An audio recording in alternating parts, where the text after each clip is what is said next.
Driving it home with Patti Vasquez, Patti Vasquez. From global conflicts to greenhouse gases, the folks refusing to wear masks says, and politicians getting caught grabbing ass says, she's driving it home with Patti Vasquez. Hey, everybody. Is it Thursday yet, Dwayne? It's Thursday, right? Yeah. I did get a lot of messages from folks that I'm not allowed to go on the air without you anymore. I don't want to put any pressure on you, but no, financially, I can't necessarily make that happen. But people really do love hearing you and our back and forth. Yeah, okay, good. Well, thank you for coming back. I appreciate it. Thanks for having me. Well, and you're also going to be filling in for me with Adam Burke at the end of the month, so thank you for that. Thank you. Well, I will actually be, I don't know that I'll be in Los Angeles. I may just stay here. I mean, I don't know. Man. Well, if I can get there and my friends, so folks, I think Dwayne and I, we probably know hundreds. We have hundreds of friends and colleagues, certainly a lot of people in the industry that we might not know directly, but have crossed paths or, shared the stage with, comedy clubs, actors and actresses, writers, producers. I would say it's hundreds. So I was up way too late last night, like not wanting to reach out. There's nothing I can do. Hey, are you okay? Like they're, grabbing all their belongings. Can you help me? One of my best friends had to flee. I had a really tough. I woke up with a migraine. I think probably because I started grinding my teeth in my sleep, really realizing how many of my friends were in danger. Because I think I didn't really have a handle on it. I knew Pacific Palisades, right? Right. Right. I knew goodness. that's essentially over 2,000 structures are gone. I was crying last night because several of my best friends, Patty Nelson, the bartender from Zany's. Oh, she's out there? Yeah, she 4 blocks. It was 4 blocks from her house. There's a picture down this I can't remember the community, but I think it's like one of the Hollywood areas where the fire was getting closer, and they evacuated to Long Beach. Her and her husband and their cat. Oh, man. So they had to take off, and then I realized that there was. I didn't want to. What can we do, right? Except for pray. Really, is all we can do from here, and lend our prayers. But these folks are fleeing for their lives, leaving behind everything that they have. I mean, there's only so much you can take with you, whether it's the irreplaceable things, and that's why we're going to talk about a go bag. I'm going to get to a go bag today. Yeah, the go bag. The go bag. That's why I had to come back. That's right. What the hell is a go bag? So my friends who live right off of Cahuenga near Bennett Drive, I don't know if you're familiar with that area. It's it's almost Studio City, but not quite, by Universal Studios. Oh, yeah. Yeah, so they were with it about a mile because there was another fire that started. The Sunset Fire started in the Hollywood Hills last night. Right. And then another fire started in Studio City. Then we talked yesterday about Pasadena and Altadena, which are also, Altadena in particular has evacuations and being enforced. Now, we're going to talk to Rob Hines, a mutual friend of ours, and he says he's safe. Did you watch his video on Instagram? Which video? He has one where he says he's like got a little bit of footage of where you can see all the smoke and stuff. He says where he is not under evacuation, but you can see all the smoke and all the debris that's coming down. Oh, no, I haven't seen that. Joan was talking about this earlier when so Rob called me and we talked briefly, and I was like, for the love of God, stop going outside without any face coverings. Joan was talking about this. This is not just a fire. These are thousands of buildings that have burned with all the chemicals that are in there, all the paint, so all the air is toxic. Yes. Yeah. It was just like when the towers came down, the air was toxic. Yes. Yeah. I mean, think about just the air conditioning chemicals alone, the paint, all the cleaning products, everything. Right. You're ingesting all that. Yeah. Stop going outside. Yeah. Without, at the very least, without a face covering. Right. And not even, I don't think a mask is going to do it. These folks need respirator kind of things. Respirators. That's exactly right. Yeah. But then, most people either don't know or don't think about that in the time of crisis, Right. Right. So I also didn't realize, my husband was showing me a video that, a lot of folks didn't even realize their communities were on fire when this all first started happening. Have you heard that they don't have some sort of emergency alert system to say, hey, get out? Right? There are fires in your area. We get alerts if there's an Amber Alert, if there's flash flooding, if there's a tornado. Don't you ever have your phone go off? Yeah, absolutely. Yeah, they don't have that out there. I think the only thing they have out there is an emergency alert is if your series gets canceled. That's the only. That's the only time. That's about the only time. Oh man. Yeah. So my friends, Mark DiCarlo and Yanni Alvarez, who've been on the show, the last I spoke to them, I don't want to bother them. Like, I messaged them and I said, how are you doing? They said they had all the trucks lined up on Mulholland. They said that's the line. And once it crosses that, we have to get out, which is about 8 blocks from their house. Wow. Yeah. Man. So much, man. Fires and the floods and the earthquakes and the, Oh, man. I got to stop booking flights to places because I'm feeling like a bad penny. Well, you got to book a flight to someplace you got to book a flight to Blue Island. Right. How's Blue Island doing? So I'll be out there. I don't know. So Todd Belcourt and I haven't talked yet. I don't know if he's out there. He has a film festival coming up at the end of the month. Right. If that gets postponed or canceled, either way, I'm going to find out if there's anything I can do to volunteer, whether it's, give time somewhere, because a lot of these folks are going to be homeless for a long time. I was thinking about this today. So many people suffered during the strike, the SAG-AFTRA strike. Right. People were driven out of the business or lost their homes. Right. And now you have the rest of so much of the industry of making, entertainment that is being disproportionately affected here too. And I did not know, I was listening to Joan and her media conversation with Mark and Jennifer about the misinformation.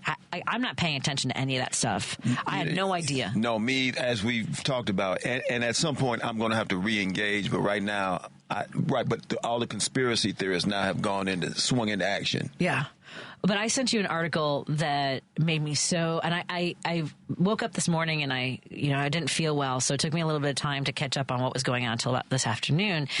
And I saw a video. This woman was talking about some of the things, and I think Dave, maybe from Hoffman Estates or somebody, called about how a lot of people, their homeowners insurance had been recently canceled. All right. Canceled. Yeah. And then, but the thing that caught me was that 30% of the people firefighting right now in Los Angeles and the surrounding areas where these fires are breaking out are inmates. And it is the slavery clause of the 13th Amendment that allows it, that the only way you can enslave somebody is if they are in the criminal justice system, if they are serving a prison time. Right. So a lot of these men and women, mostly men, are putting their lives on the line, not just now, but for the rest of their lives, because whatever they're inhaling, whatever's happening to them, will continue to harm them, as we know from as you mentioned, 9/11. So they are making between $5 and $10 a day to save lives, to save property.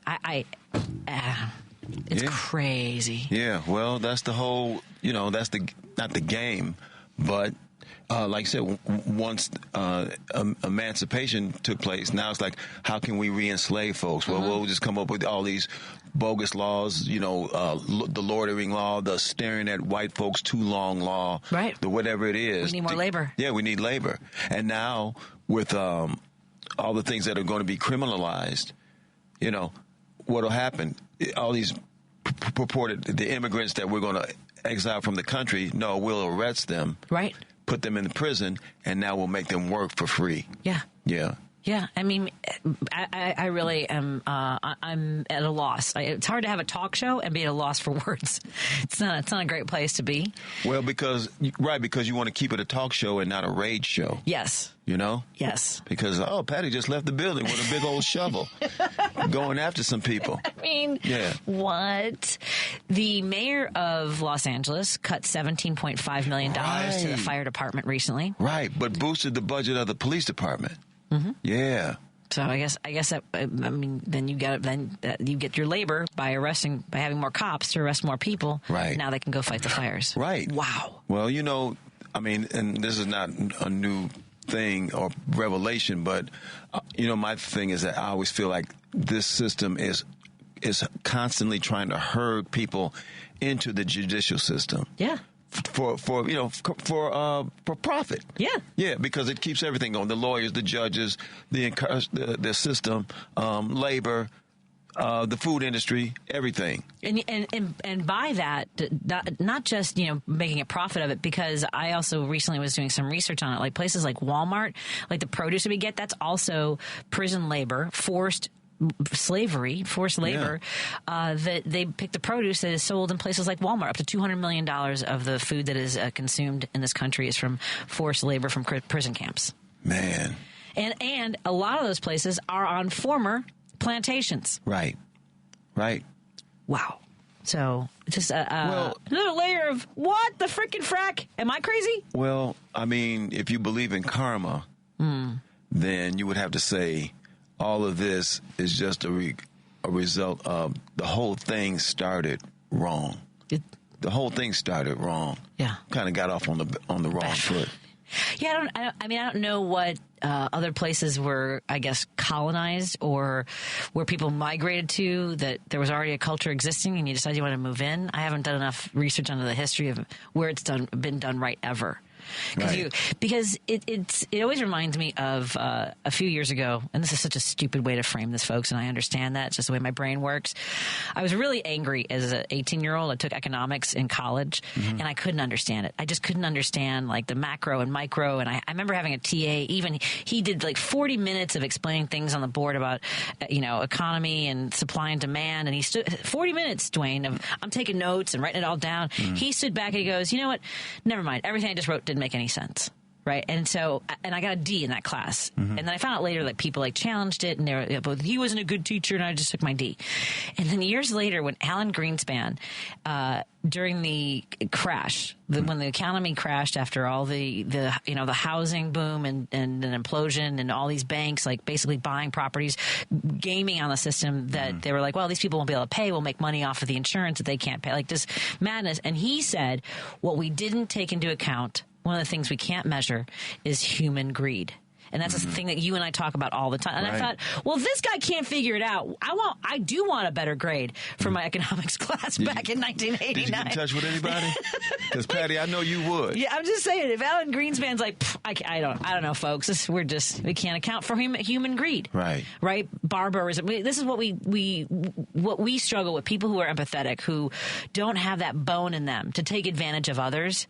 They've existed since the beginning of time. Well, right. And look at how, at least for me, so much of democracy in this system is really dependent upon people's ethics and principles and doing the right thing. And then somebody like Trump comes along and exploits all the ways in which, you know what, all those rules were not enforced or laws. They were just something we were assuming that you were going to do based on being a decent human being. Exactly. You know? Yeah.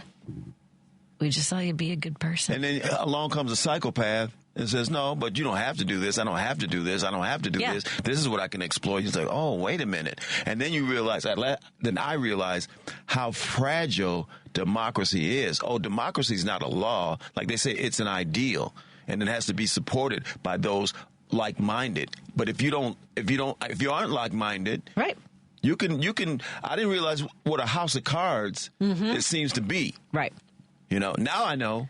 You know? And we learn little by little, and then we choose to react accordingly based on new information. That's what I've always said. To me, progressivism is going in the direction of understanding new information, and then basing your opinion on it and your actions on it. Thank you. Simple as that. Thank you. I used to do a joke about that. When people used to be mad at Barack, and I'm not saying there weren't things to be mad at him about, but some things, well, he changed his position. Yeah, he got new information. Yeah. He reassessed. Yeah. That's what happens when you're trying to learn and grow and you evolve. Right. Yeah. You know? But people don't want to. And people really, I know social media has some benefits. And one of the negatives, I guess it's also a benefit, is finding out how many truly awful people there are out there. Oh, man. Who were like, I didn't know that there are people who were like, well, yeah, the Native Americans deserve to be slaughtered because their culture sucked. Like, I don't know. I just came from a place of like, that's horrible what we did. Like, I know that President Lincoln did some really bad things when he was in office. He authorized the largest mass execution of Native Americans or of human beings in, I think it was Minnesota. Yeah. Yeah. Yep. And that's, and I wasn't it like on the day he was reading the Emancipation Proclamation? I can't remember the exact date. It was some irony involved in the fact that as he's purportedly exacting mercy or whatever, abolition on one group of people. He's slaughtering another group of people. Yeah, well, he was a white supremacist. He said that, and he didn't think that blacks and whites could live together. He changed on that. I don't know how much more he would have changed and gotten better, whether it came to how he treated Native Americans or how his attitudes were towards black people. He lived on a block in Springfield, Illinois, with a black neighbor who was free, and was his name. It wasn't like. He had the experience of being in a community with black people, but I think it was also partly he didn't think that other white people could live around black people, whether or not he wanted them to go. You know what I'm saying? Well, I mean, just like now, you have white folks that work with black people might maybe live next to it, but certainly don't feel them to be their equal. Right. So that has never left. Yeah, I don't. It's gonna be a long 4 years. It's a long 4 years, man. Patty, it's gonna be. I'm already tired. It's just it's 4 years in Trump years is gonna be like 18 years. Yeah, 3 days of news. I'm just beat, man. Like I said, I go with a migraine. I'm like, I gotta get more Excedrin. Yeah. Hi, everybody. We're in the studio. I haven't even said hi to everybody. Hey, everybody. How are you doing today? I have a friend a former writing partner who posted today that he lives in Marina Del Rey, and he was in his apartment just crying, knowing how many people that he loves are just miles away with absolute devastation. And I'm thousands of miles away, and I know these communities, I know their homes, places I've gone, and just everybody that the identity of Los Angeles is such a globally, you think of it as this town of magic and where all the entertainment happens and celebrities and people really are just living their lives there. You know, want to love their families and wake up to see a better day tomorrow. And it's going to be a long time for a lot of people before that can happen again. Right. Most of those people, I would say more people that work in the entertainment industry are blue collar. Yeah. They're working class. Yeah. Right. Working class people. Yeah. Yeah. I've just been going through like our friend Lenny Schmidt. His daughters, he's on a boat. He's a cruise ship comedian. His two daughters just evacuated. Wow. The area, he says, is safe, but it's within a mile or so. I think they're in Tarzana. I'm not sure. I'm not great with all the maps, all the communities of Los Angeles. But it's just hard to take in right now, seeing so many of my friends suffering and fleeing, and some of them losing absolutely. One of my friends lost absolutely everything. She lives in Pacific Palisades, and everything is gone. How many people who are from Chicago in the area who might be visiting a little while, you might see again, like, I'm back for a little while. Yeah, and a lot of people stepping up, offering their homes, a couch. Augie Smith, a lot. Augie? Comedian, right? Yeah, he's a comedian. Yeah, a lot of people putting up and by the way, Tom Clark is safe. I don't know if you know Tom. I do know Tom. He's safe. He and his wife are safe. Funny. Yeah. Potato. Let's take a break here. We're hanging out with comedian Dwayne Kennedy, Emmy Award-winning Dwayne Kennedy, for his work on United Shades of America with Kamau Bell. They'll be touring starting in February. You can catch him on April 25th and 26th at the Den Theater. By the way, our friend Adam Burke, who will be co-hosting with you, who just took off, he's performing. I got to pull up his information because he's performing in Aurora just tonight. Yeah, he had to leave from here to go there. Well, if you folks are in the Aurora area or can get out there, Adam Burke, I was telling somebody on the way here today that, where was I? I was saying that Dwayne and Adam are two of the most brilliant comedians you'll have the opportunity to see. So any chance you get, please check out their shows. Dwayne will be at the Kenosha Comedy Club this Friday and Saturday. You can get tickets from What's Happening. What's Happening? What's Happening? Happenings magazine. Happenings magazine. Look for the Google Kenosha Comedy Club. You'll get the website. Right. And you can buy tickets. It's at the Wyndham Hotel, and it's a really fun evening of comedy. Plus, if you want to go spend the night at the hotel and walk around Kenosha, it's right on the water. Yeah, it's right. It's beautiful, and I know it's chilly, but plus get the lay of the land, so you can come door knocking with me in March. More in a moment on WCPT 820 Heartland Signal. Out Chicago. How are you doing, I am immersing myself in as many positive experiences, i.e. theater, music, whatever I can do. I keep going back to doing your joy homework. Yes. During this point, joy is a practice. And you have to actively seek out the things that bring you joy. Catch Out Chicago every Sunday, 11 to 1 on WCPT 820. Hey Google, play WCPT. Streaming Chicago's progressive talk from TuneIn.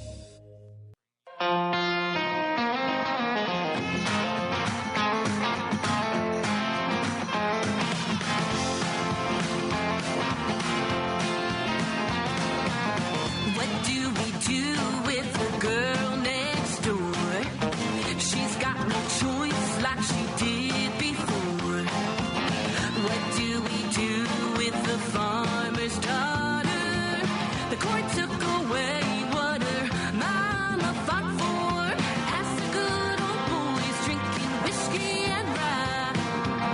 What do we do with Miss American Pie? Let's keep her barefoot and pregnant and down on the farm, cooking in the kitchen and cleaning out the barn, praying in church, a credit to her gender, popping out babies like a Pez dispenser.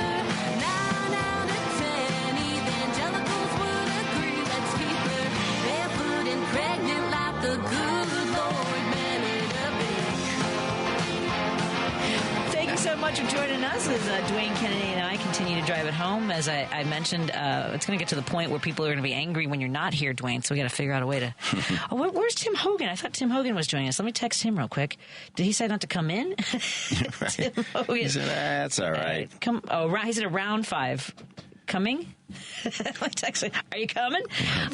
Maybe he forgot. I don't know if he's in the building. But speaking, we were just talking about Jurassic Park. Off the air, yes. Off the air.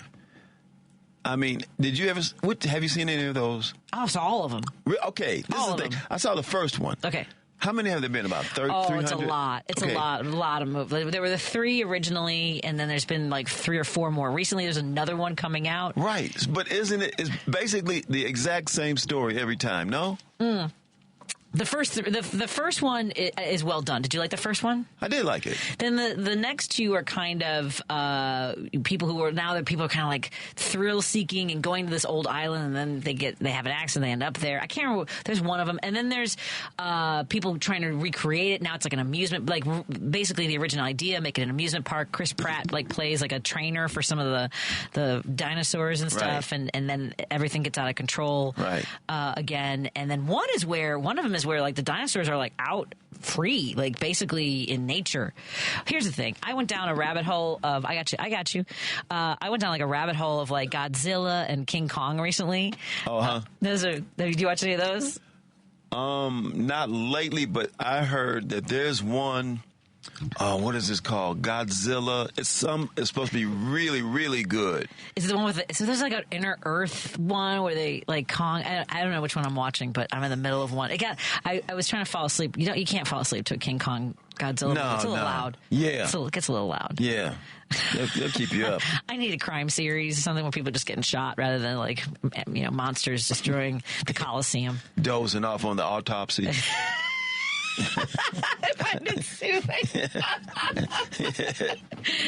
my God, that sounds really dark, everybody. I apologize. Okay, so one of the things I talked to you yesterday, and which I'm learning, a lot of my friends in Los Angeles are putting together, and of course you should have a list of things that go into a go bag. Go bags. Jim wants to talk about go bags. Jim, you're on with me and Dwayne Kennedy. What's on your mind, my friend? Yeah. Anyway, my go bag is the clothes in my bag. Oh, How are you, Dwayne? How are you? That's the only go bag that's served me for 7.5 decades in this vale of tears. But I was going to mention that the 1920 election, J. Edgar Hoover, that maniac, his rise to power was infiltrating labor unions and getting squealers to say that,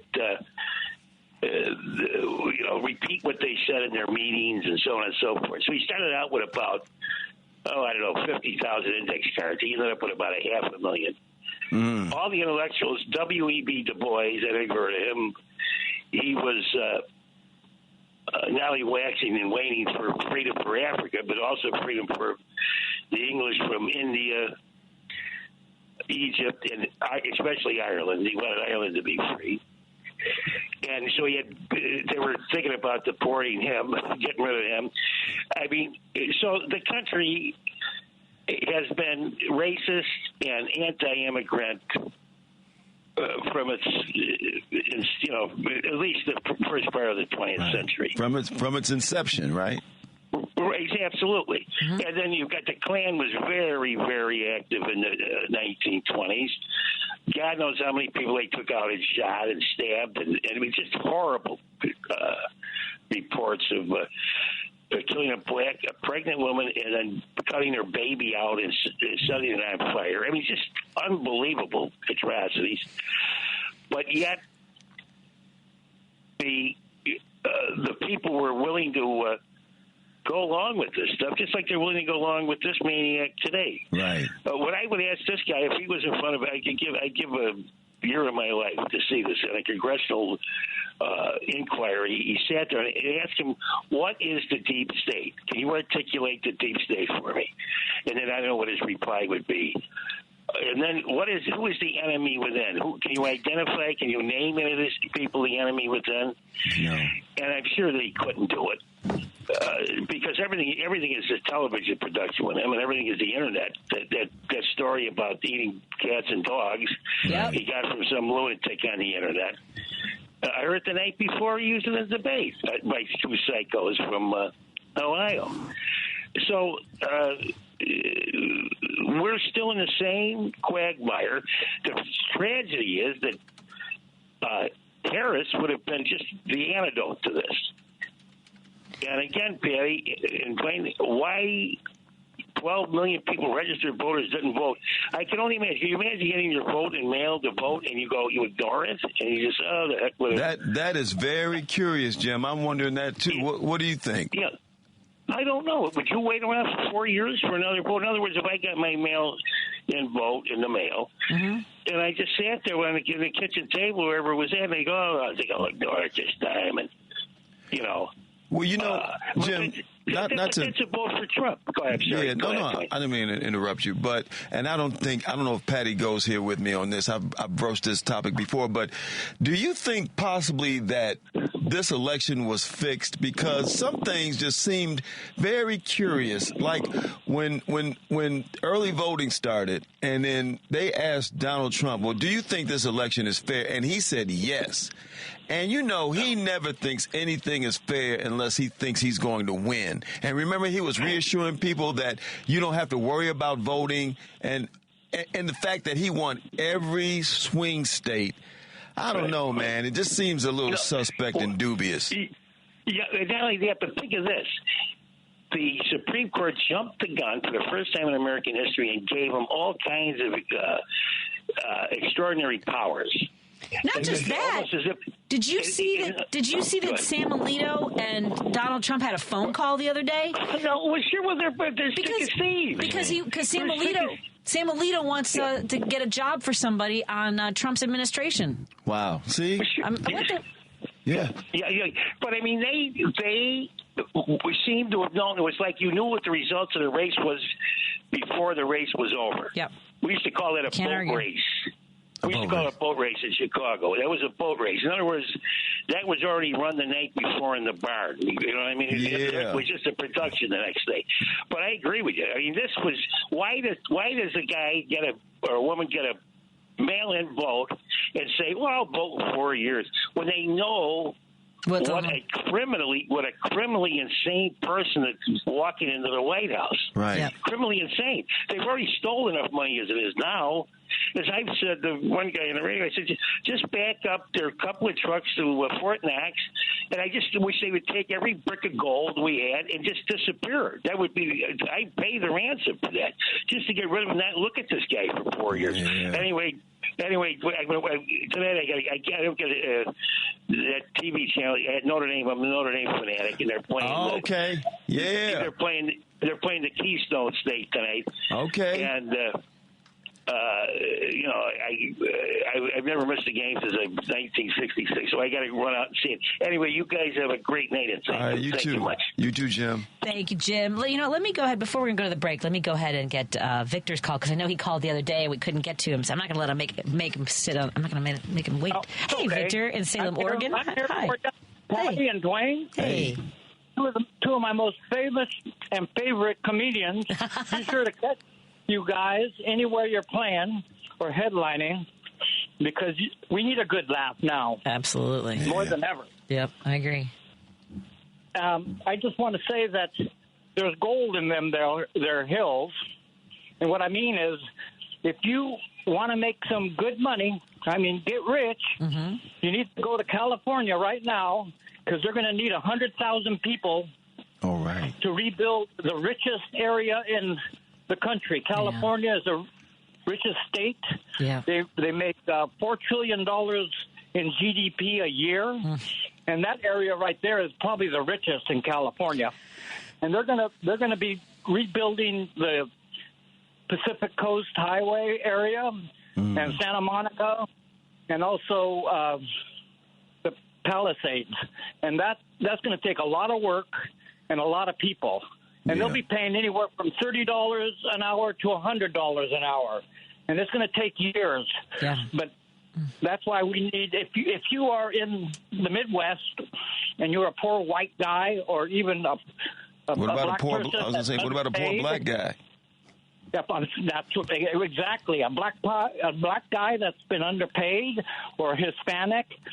Get going to California, and you'll find gold in them there hills. All right. And one of the things you got to understand, Donald Trump, he always telegraphs what he wants to do. If he says he wants to take over Greenland and the Panama Canal, then that's what he's going to try to do anyway. Yeah. Even if he has to use military force. Right. But one thing you don't hear from Donald Trump, and this is the other aspect of the old Donald, is that when he stops talking about immigration and rounding up immigrants, then that thing is off the table. He's not going to round up 20 million immigrants. You don't hear him saying any of that anymore, because he knows better. So that was just a campaign tactic for him. Exactly. Like everything. It's like the wall, and Mexico is going to pay for the wall. Right. And we know the problem is, everyone believes that he ran on a racist platform. Well, that is part of the truth. But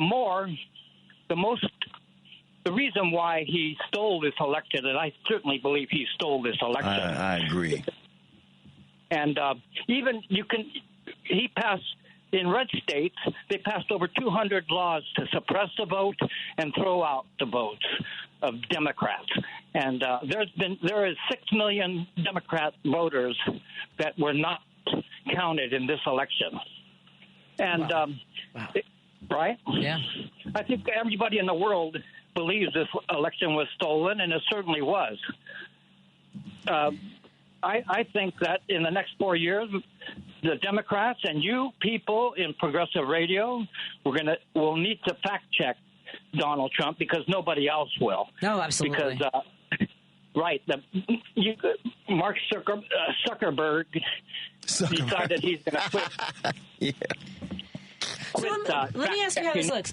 So let me ask you something, Victor. I was looking at an article the night after the show. I was doing some research. I wrote a piece for Monaco Brewing Company.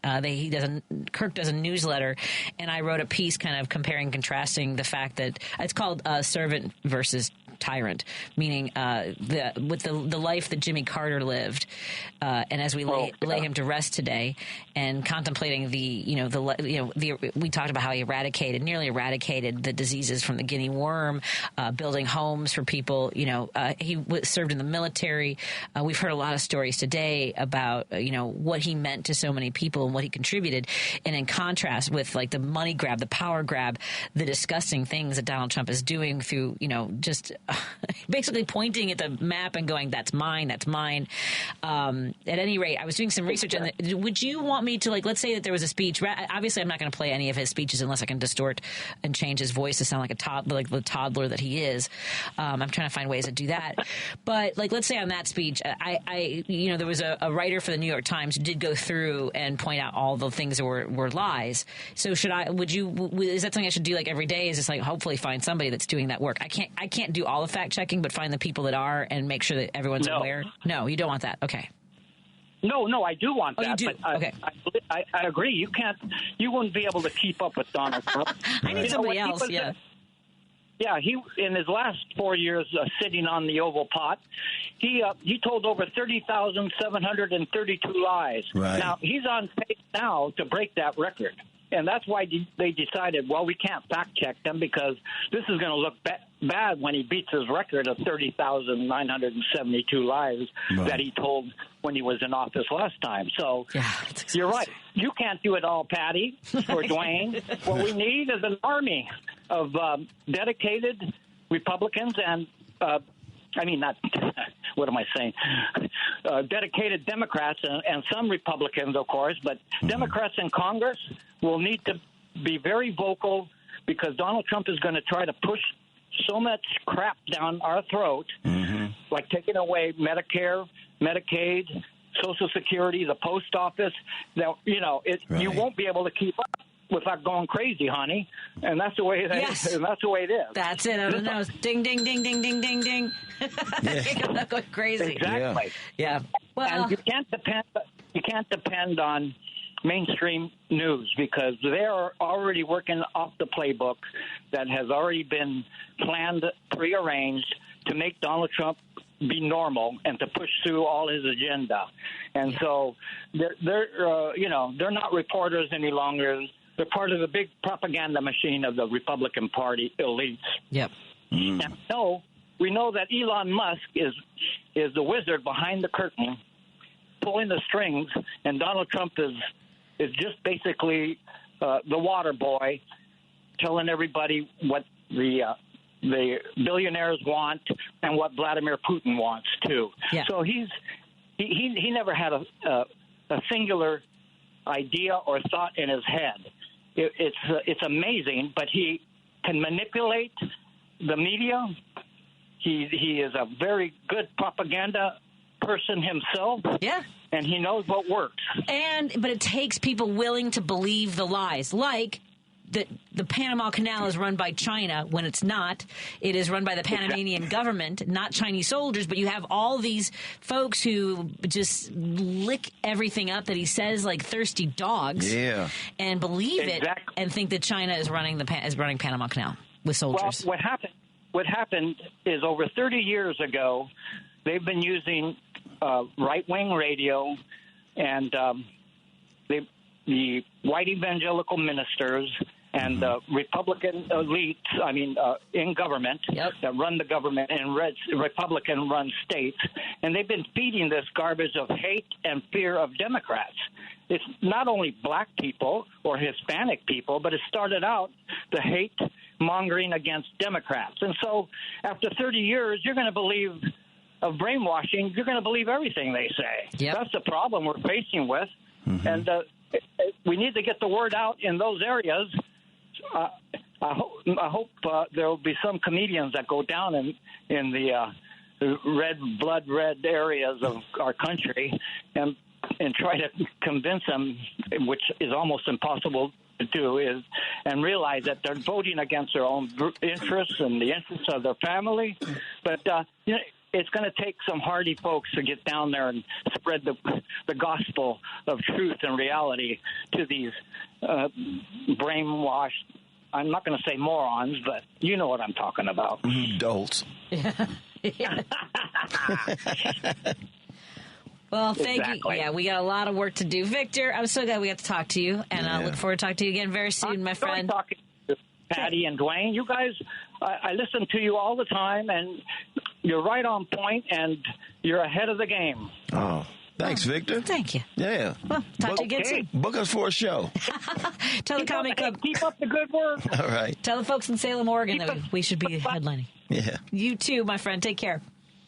Ciao. We'll take a break here, and I believe Tim Hogan will be joining us in studio. Tim Hogan? Executive Director of the Heartland Signal News. I've heard a lot about that cat. It's about time you should meet him then. All right. You should meet him. More after this on WCPT 820 Heartland Signal.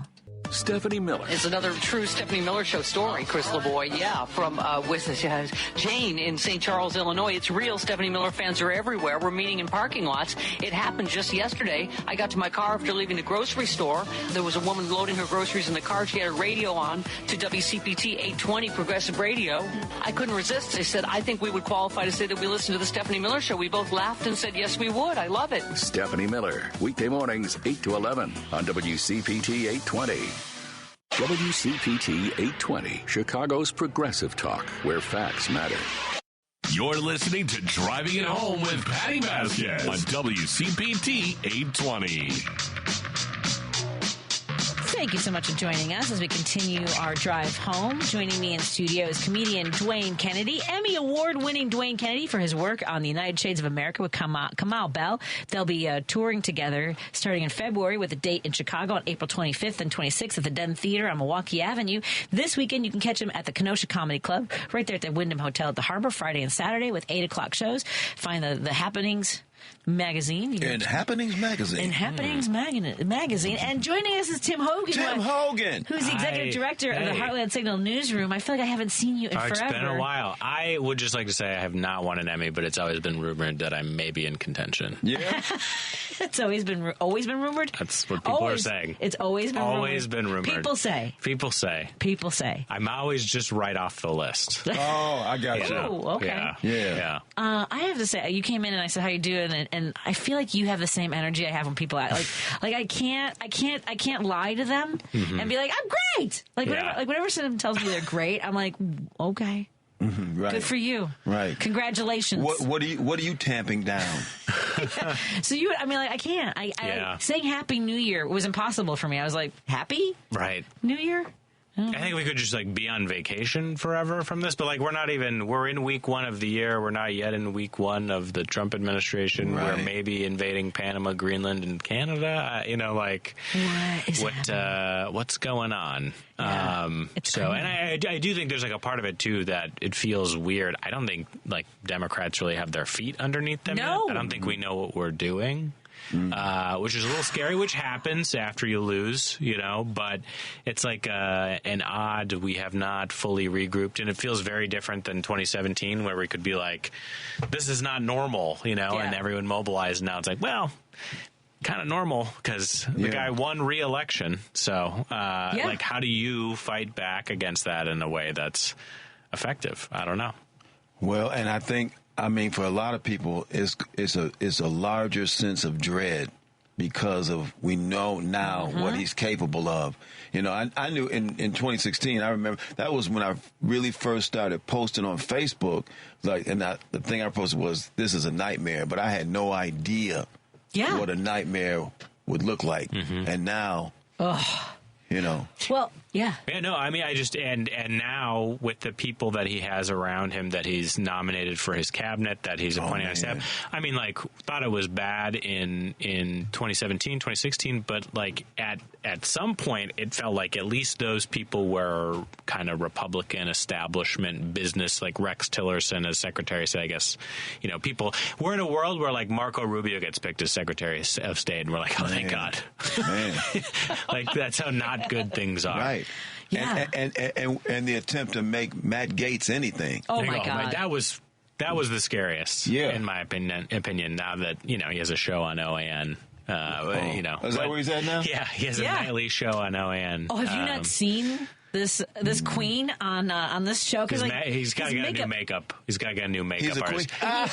He had George Santos on explaining to him what he needed to do with his eyeliner. Yeah. What has happened? No, I haven't. Oh no, because you know what? And he's right about because I was thinking his eyes look so small, his forehead looks so big. I got to find a picture. He has deep set eyes, is what he said. He has deep set eyes, but they did something that made him tiny. Yeah, it's the Botox was too much. It puffed up his forehead too much. Oh man, it looks because we thought we were in Milwaukee for the RNC and we were at our Airbnb watching his speech. He came out and he looked so bad. His eyebrows were arched. It's a lot of Klingon. Yes, a lot of Botox. Lip filler was moving around during the speech. Oh, man. It was odd. It was very odd. I always tell Patty, Tim, since the election, I've kind of disengaged from most everything. But I know I'm going to have to re-engage at some point because, like you said, we're getting down to the point where now it's about to be his administration, so you got to know what's going on. Yeah. And I don't want to always come in talking to Patty like, "What's going on?" I don't know, Patty. I've been under a desk. Let me give you the picture. Oh man! Woo! Oh boy! Right? He looks like a diabolical cartoon. He does. Oh my goodness! Yeah, I mean, like, I don't even know. And actually, we're focused on the eyes, but what's going on with the mouth? And what's going on with everything? That's even a different look from the RNC. Yeah. Like, the RNC was bad. Yeah. It's a different bad. Yeah. Wow. It's wild. Looks like I think like an early draft of a man. Yeah. Like many of his features have been removed. If you're just taking a drawing class, that would be like your first shot at it. He looks like his own AI avatar. He does. He does. Like something's uncanny and wrong about it, but you're like, I know what you were trying. Yeah. I don't know what's Make wrong me with look like if I were trying to look like me, but it wasn't me. And he was going to be the attorney general. Oh, my God. Oh, man. Who was it so the woman from Pam Florida. Bondi. Yeah. And do you think, go ahead. No. I was just going to say, I mean, like, I feel like and maybe this is just me, like, looking for silver linings, but there's been some conversation about how there were Democrats who did work with her in Florida who kind of liked her on certain things. But I think the scary thing about all the law enforcement positions, whether it's Attorney General or Kash Patel at FBI, is, like, these are people who, it's rumored, to have, internalized this retribution mindset that Trump wants those agencies to go after his political enemies. And so it's not even a question anymore of like, well, Jeff Sessions, the little elfish man who we used to have at DOJ under Trump's first term, would at least stand up and be like, well, that's not what the DOJ does. But if you get these people in place, there doesn't even need to be a line of communication between the White House and the DOJ because they understand the marching orders. I mean, Kash Patel wrote a book or has a list of like people who are ruining America, and it's to give someone the power of the state. It didn't start with him? With Kash? Yeah. No, it did not. Oh, okay. Yeah. Just checking. Just checking. Yeah. Wow. Yeah. Yeah. I don't even. I mean, there's so many different things, and this is what makes it hard for people who want to stay engaged and do something. Is it's like you don't even know what to grab at anymore. Mm-hmm. And that press conference the other day is a good example of that. You mentioned all the crazy things that he said, but then all the people. Like the idea that RFK Jr. will be in charge of. See, I mean, you forget, and then Dr. Oz in charge of our managed health systems. Mm-hmm. Like what? And that's just another agency. And so what are you hearing about his chief of staff? Is there, she said that, banned all of the appointees from using social media, wanted to lock that down. Yeah. Is that, I don't think, I don't know. I know some people who worked in Florida when Susie Wiles, she came up through Florida. She was a DeSantis person before she was a Trump person. And she's kind of just like a pure operator. And I think there are folks who look at that and say, I'm sorry, John. What do you mean by pure operator? She's kind of like a no nonsense, no chaos type person. She will, create systems. She's said, like, for example, don't post on social media. They are going to have a very clear paper flow of how things get to Trump, right? Previously it would be like, because, you put a piece of paper in front of the president of the United States. That's a huge thing, right? It's like a Breitbart article with a conspiracy theory. Right. He'll like say, okay, well, tweet that. Yeah. But like the cat in The Godfather crumpling up the picture. Yeah, but I don't think she is, despite that professionalism, I don't think that is going to check bad impulses of Trump. I think she will just have the system in place. Okay. But it doesn't matter what the outcomes are. And it's like, who are the other people who are going to be in that orbit? Well, like Stephen Miller's back as a deputy chief of staff. So like he's going to have access. He's not going anywhere. He's a psychopath. He's a psychopath. Yeah. And he's a long time psychopath. I mean, everybody knows the story. Mm-hmm. In high school, when he was trying to get his high school class or the people in students' high school not to speak Spanish in Santa Monica, California. Jeez. I think is it Pod Save America? People who refer to him as Santa Monica fascist Stephen Miller. Yeah, it's like his own rabbi denounced him. Oh my God. Yeah, that's and then Steve Bannon, I'm sure, is a consultant on Mm-hmm. All these things. Yeah, he's not going anywhere. No. So anyway, Tim's like, how much longer do I have to talk about this stuff? Very uplifting. But I think it's going to be a period of self-reflection for Democrats, which is also not always a fun thing to do. But we have a DNC chairs race, so it's at least one place where we can start to have the conversation. Where does the party go from here? How do we organize everywhere? I mean, we talk about that a lot here. You have a lot of people on from states, red communities where they don't get the funding they need from a national party, and hopefully they do going forward. And it's only part of the tools in their belt that they need to have. The organizing is part of it, but as Dwayne and some of our callers mentioned earlier, the massive amount of misinformation that these folks in part choose to believe, the lies that is fed to them, whether it's Fox News. And we have a listener, I think it's our friend Al was called yesterday about, even just local television. You go to Wisconsin and you're in a hotel, it's all the church channel, it's the only Fox News, and it's a limited amount of information they're even given or have access to. Yeah, right. And it's part of the conversation too, is building actual media infrastructure that isn't controlled by right-wing interests. Yeah, but it's a lot to overcome. I don't like doing deep dives. Whenever someone sends me something, I'm like, oh, now why do I know this? Yeah. But I mean, really, the amount of wealth that is now in all the appointees, what? Yeah. I didn't know about Peter Thiel as well as Elon Musk and these four guys who all were affected and seemed to be fine with apartheid in South Africa. Oh, yeah. Shaped basically this entire campaign. Yeah. What? Yeah. So how do you overcome that kind of overwhelming wealth and then people willing to go along with it? Right. Yeah. That's a huge task. Well, and I guess they don't have. Do they have to be hand in hand? I mean, I don't even care about the overwhelming wealth as so much as the overwhelming malevolence. Yeah. You know what I mean? It's but they don't see it that way. Right. If they could be Mackenzie Scott. Mm-hmm. Yeah, sure. You know what I mean? Totally. I agree. And I believe me. I mean, I've Governor Pritzker, and I've met several other super wealthy people who have their heart in the right place and are trying to get the things done. And it's just that they're the farther and fewer between. Because in order to want to accumulate that kind of wealth and the ways they have done it and gin the system, I mean, we have Mark Cuban trying to Cuban. There you go. Be reasonable about things. Yeah. And I hate saying that we need our own billionaires, but we need our own billionaires. Yeah. Absolutely. We just. I mean, you got to raise money to run campaigns. You got to raise money to run CPT. Run CPT. Yeah. We're not a cheap.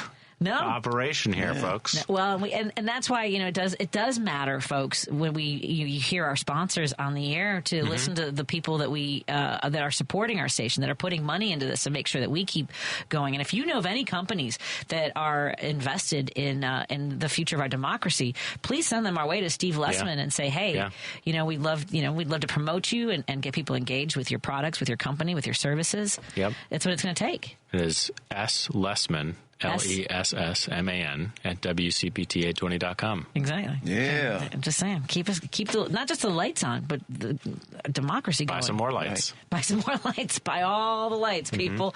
Right. Oh man. So so how are you keeping it? What are you doing to take care of yourself? That's what I ask some people too, because.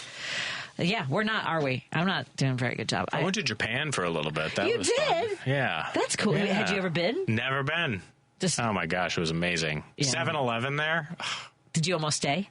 I wanted to say. They have a program like many countries that actually have a surplus of housing where you can buy a home for $0 and refurbish it. What? And it's your responsibility to remodel the home.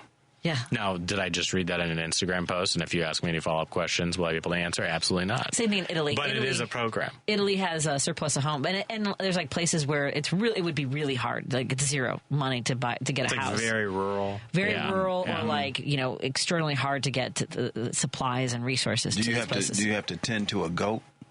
I think you can. That's where they get you. Yeah. The goats are super expensive. Okay. I was just thinking about Japan. It's like, man, do you have to grow a garden? Yeah. Do you know of anybody that's actually moving? And they're like, I'm not coming back. I've seen TikToks about it. People are like, in your circle? No. Okay. I want to believe that there's like one person out there, Trump one, was like, I'm moving to Greenland, getting out of here. And now they're there. And they're like, oh, no. And I don't think folks realize, has everyone seen the story that, that Don Jr. whole photo op, he paid homeless people. I saw that. Yeah. Yeah. Do you need to go? I know that's time for me to take a break. You're done with us today. Well, I'm glad you came by. Yeah, it was great. You can stay after 6 Good if to you be want. back.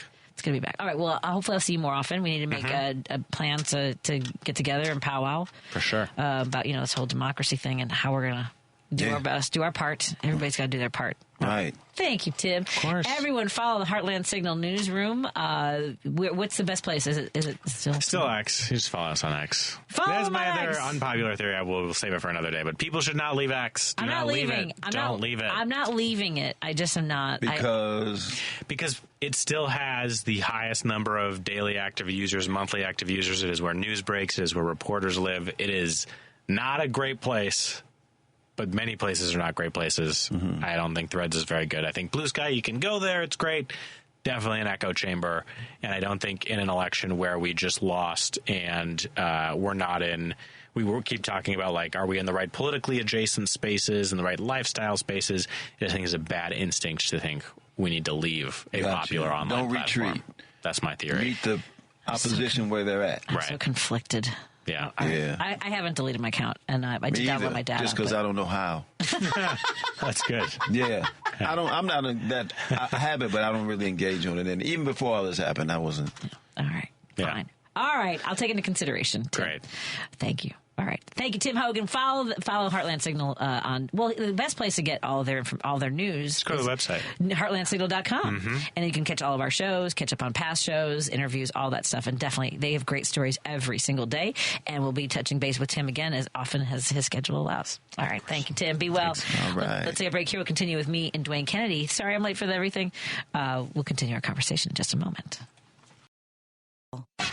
You're listening to WCPT 820 because facts matter. Driving it home with Patti Vasquez, Patti Vasquez. From global conflicts to greenhouse gases, the folks refusing to wear masks says, and politicians getting caught grabbing asses says, she's driving it home with Patti Vasquez. Hey, everybody. Hope that you are happy, healthy, and safe wherever you are tonight. I want to say hi to our friends listening on KTNF AM 950, Minneapolis, St. Paul, the progressive voice of Minnesota. Joining us here on WCPT 820, broadcasting out of Chicago. And, of course, we're available wherever you listen to your radio, like on TuneIn if you can't catch us terrestrially. And all of our shows are available as podcasts wherever you find your podcasts. We can also listen to us on Spotify. Today, we are unable to broadcast our video. Our system is down, so I apologize that we are not available on Facebook or YouTube, because then you can't see the lovely face of my good friend and guest co-host, Dwayne Kennedy, Emmy Award-winning Dwayne Kennedy, who is performing this weekend at the Kenosha Comedy Club. Folks in Minnesota, it's not that bad of a drive. I mean, it's like it's like 6 hours. Yeah, so we get about 5 on hours. down. I'm just saying, come on over to. It's a beautiful town. We're gonna need folks to get the lay of the land and places like that. So you can go door knocking with me in February, March, and April. April 1st is their next Supreme Court race coming up, and it's going to be crucial.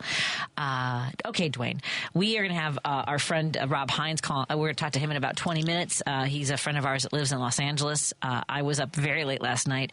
As it started to sink in for me, there is something about being removed from a story that I showed you. It was funny because was it Tuesday? I showed you that video of Steve Guttenberg basically coming out of the smoke, and I was like, oh, he's telling people to move their car. Like, it wasn't sinking in for me. Yeah. And we have both kind of not been emerged into the news as much, the news cycle. So yesterday, and Steve hates that I do this because I am like I get addicted to tragedies, and he like tries to help me minimize my exposure to watching that stuff. But this is the first time that a catastrophe at this level has affected so many of the people in my life. Some of my best friends, one of the women who spoke at my wedding, Patricia Nelson was a reader at my wedding. Yeah. Oh, I didn't know that. And she and her husband had to flee. Two of my best friends, Mark and Yenny, who had their go bag. They packed up their most important things. So one thing is like, so if you like, Jim called and said that if his go bag are the clothes on his body. Clothes on my back. That's it.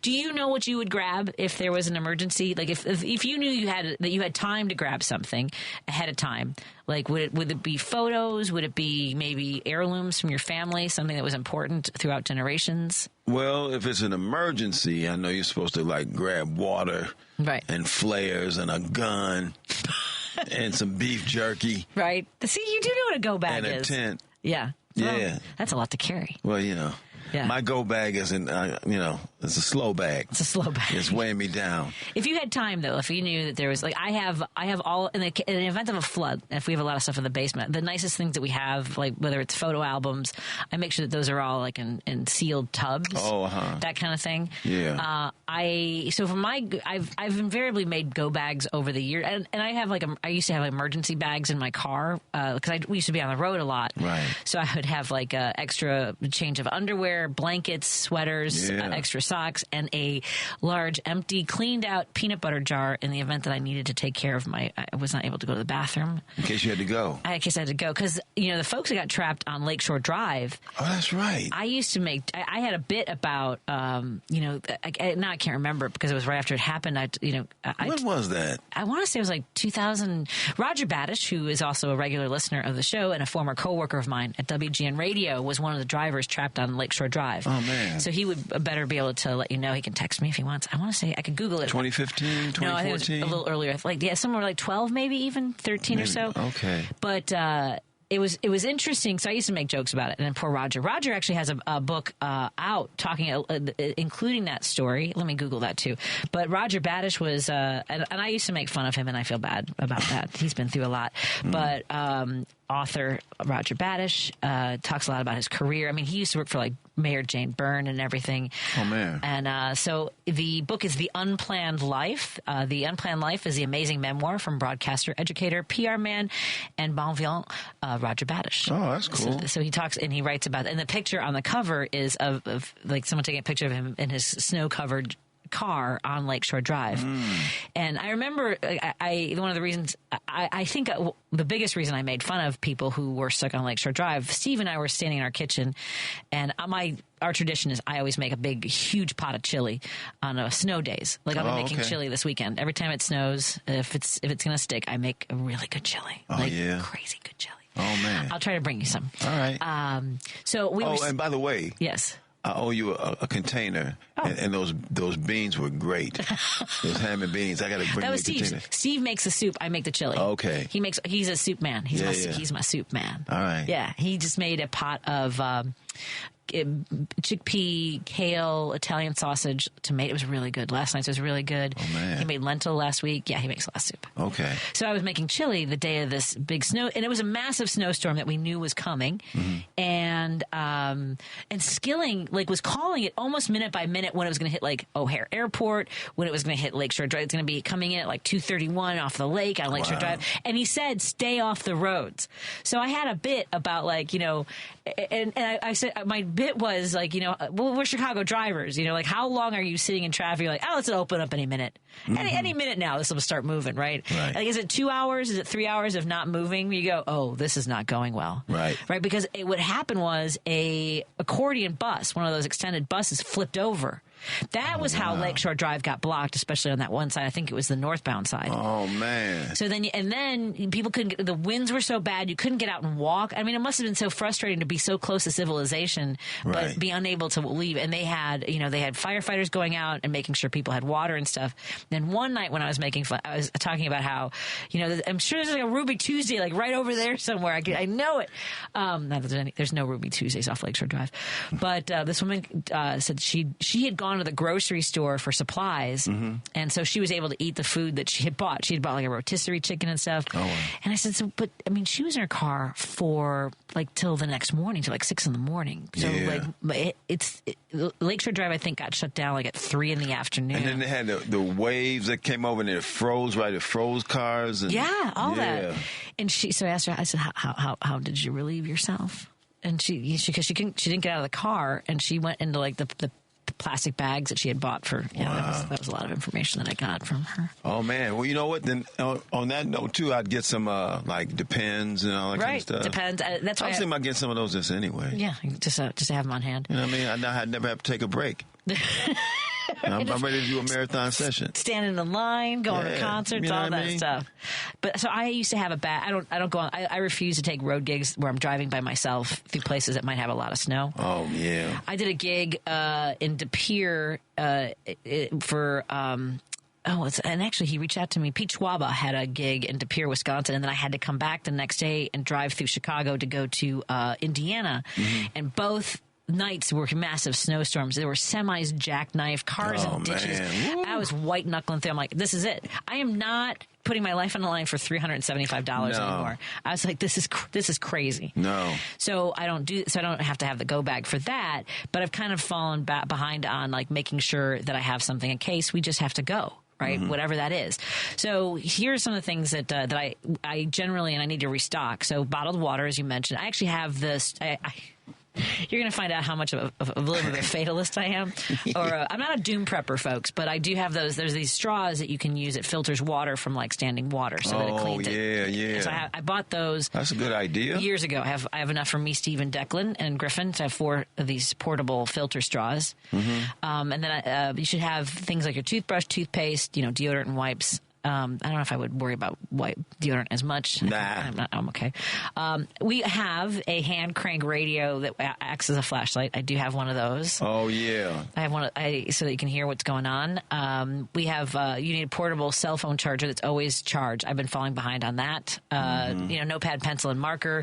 Have a paper version of local street maps. So you know where you're going. Right. Some spare home and vehicle keys, a whistle or bell in case there's any instance where you're underneath something, or like to let people know where you are, to alert them for where you are. I got to get that list from you, Patty. Good list. I have my lifeguard whistle actually still. It's a good Acme whistle. For those of you who used to work for the Chicago Park District, we used to be required to have an Acme whistle. It's an old fashioned kind. You can go to ready.gov. ready.gov/kit for a lot of these as well. A dust mask to help filter contaminated air. We're talking about that with Los Angeles. I told Rob when I was on the phone, please, for the love of God, I appreciate that you're giving us this update on Instagram, but put a mask on. Right. Because he's showing all the soot that's on on cars. Right. That's in your lungs, my friend. Yeah. I'm not gonna be mean to him on the air. That's not mean. That's just concern. It's just concern. Yeah. Wrencher pliers to turn off. I never have had that. Manual can. Find pop top cans if you're going to take canned goods with you. Canned goods are hard to transport. So like I would sardines and stuff. My husband would kill me if that's what we survived on. He would be like, I would rather die than eat these anchovies right now. Oh, really? Okay. But no, there's like canned beans. If that's what you like. But I would probably bring more fiber bars, trail mix. Right. Granola bars, things like that. Beef jerky, I think you mentioned. Yeah. Yeah, stuff like that. But it depends. You definitely, if you take any prescriptions, make sure you have those in a place that just go with you. Obviously, if you depend on glasses. Oh yeah. I actually try to have some spares. I always keep my old ones. Yeah, me too. Yeah, I keep them all in case I need them for something else. Small bills, like $5, $10, singles, for cash. Just to have. Yeah, that's because all I got. I've been. In that case, I've been preparing I've been prepping for the last 20 years. Prepping, yeah. I have a stash of. So Declan relies on diapers. He would have to, So I have the kind that are a little bit more durable for longer periods of time. So just some things like that. Yeah. So what about any Marvin Gaye records? No. Well, actually, on this list it says books, games, puzzles, or other activities for children. I would bring a deck of cards. You may as well if you're going to be like in a tunnel somewhere. I had to be evacuated one time. It was just for hours, but I was doing a comedy festival in Joplin, Missouri, which had been recently hit with tornadoes. And so when we were there for the Show Me Festival, Train was on stage. The band Train was on stage when alarms. Tell me. Yeah. So Train was on stage when the alarms went off, and they evacuated the entire fairgrounds. And it was funny because I was running because everyone was like leaving. I didn't have a car. They had sent us, by Uber or whatever. And this SUV pulled up next to me, and a car opened, and I was a lead singer at Train, and he goes, "Hey, hop in!" And somebody yelled, "She's not with us!" And the door closed, and that was it. They closed on you? On me, yeah. Not on, like you didn't get in? I did not get in. So instead, they apparently made it back to the hotel. I had to go into. Oh boy! I should find the photos for you. I had to go into an underground bunker. Just like at the fairgrounds, it's like their underground bunker for about 4 hours. Whoa! Yeah, that was intense, and so there was a lot of people down there. Some people could drive in. We of course walked. It was John Reap. I think Jimmy Schubert was with us. Oh man! Jamie Kyler and Steve Ranazazi. We were all in an underground bunker for a few hours. Oh wow! And the only thing I remember is that people were selling beers for $20 because they had coolers. Some of the people that had gone to the fairgrounds had brought their own booze. So they had coolers of beer selling them for making a profit. See, even making a profit, during a possible tragedy. Right. During this last days, this apocalyptic sale. It was a glimpse into what if I had to like shelter in place with a bunch of strangers. I was just like, God, I mean, a tornado is going to come and go, but some other kind of mass catastrophe. I don't know. Man, you have done some things, Patty. You have been some places. It's a lot. I have two things I want to get to when I come back. Dwayne Kennedy and I are in studio. We have Rob Hines joining us in just a few minutes. Let me do this. Before I take a break and take Roosevelt's call, Lady B, do you remember we have one of our most loyal listeners said, "Hey, did you get my card?" And I think this was months ago. I was cleaning out my locker a few minutes ago because I realized it's been getting a little out of control. And I put this in, I think, one time when you were off, and I was like, "Oh, I'll read this when Lady B comes back." And then, of course, Dave from Hoffman Estate was like, "Did you get my card?" And I was like, "I don't know what happened to it." So let's see how long ago this is. This was for our anniversary in August, for our second or third anniversary. There are people that count exactly how many shows they have had. It's our third anniversary. I've been on the air for over 3 years. So this is from August for our 3-year anniversary. Okay. I just like coming here. I don't like people who like hashtag, like do the hash marks for how many Patty, shows. And I don't, right. And like we're talking about the younger generations, what they do now. You see these younger generations, the folks like, this is my 400th show. I was like, man, you were aware enough to start counting from the moment you did. Like you said, I have no idea. I show up and Lady B tells me. How many shows do you think you've done in your life? In my life? Yes. No, I have no idea. Thousands, definitely thousands, probably tens of thousands. I bet you've done about 100,000 shows. Wow. I bet I've done about 100,000, 200,000. You know what I wish I had done? Somebody asked me how much money do I think I've helped raise for charities, and I was like, I have no idea. A lot. Yeah, a lot. Yeah. A lot. But, I just like doing it. I told you, I'm not that kind of girl. I'm like, okay, tell me where to go. How can I help? And I'm there. Yeah. So this is a letter. This is a card to me and you, Lady B, that we received in August of 2024. Congratulations. So, Patty, Lady B, it says right here in the card how long we've been on the air. Can you believe it's been 3 years on August 2nd? Wow. Now, if driving at home was a 401k, you'd be vested.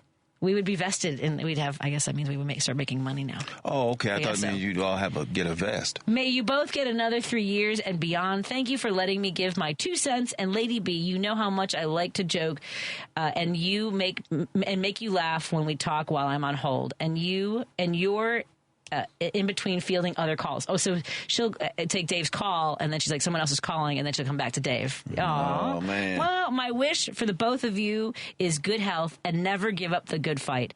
This wish is for your immediate families, too. Aww. Oh, man, that's really nice. All the best, Dave from Hoffman Estates. You can't beat Dave from Hoffman Estates. Now, the problem is I don't know if Dave is listening, so I'll have to read this over and over again until he texts us or calls us. But thank you, Dave from Hoffman Estates, for this very sweet card, which has a beautiful really cat. Nice. Oh, you know what? I have to do this again when the cameras are back, so now we know I have to do it again. But yeah, I found that tucked away in a stack of things that was supposed to get to. Oh, man, that's nice. What are you going to do with it?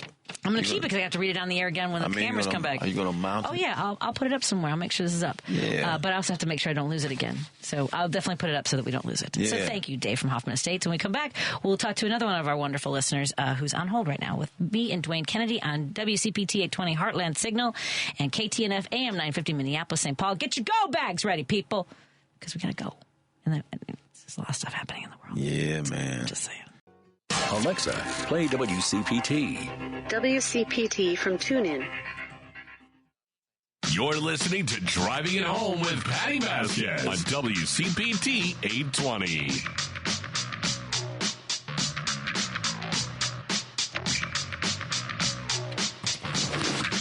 Union Strong Chicago continues to lead the way with progressive values and in preserving democracy. Your support of the Minocqua Brewing Company Super PAC efforts in Wisconsin and beyond strengthens the fight against MAGA Republicans. You can now purchase progressive beers like Labor Lager, Love Wins Fruited Sour, and the Resistance IPA in Chicago at Rogers Park Provisions, Diversity Beer, Wine, and Spirits in Lakeview, Park West Liquor, Wine, and Beer in Lincoln Park, Logan Square Liquors, and Tip Top Food and Liquors in Westtown. Visit MinocquaBrewingCompany.com for all their Chicagoland locations.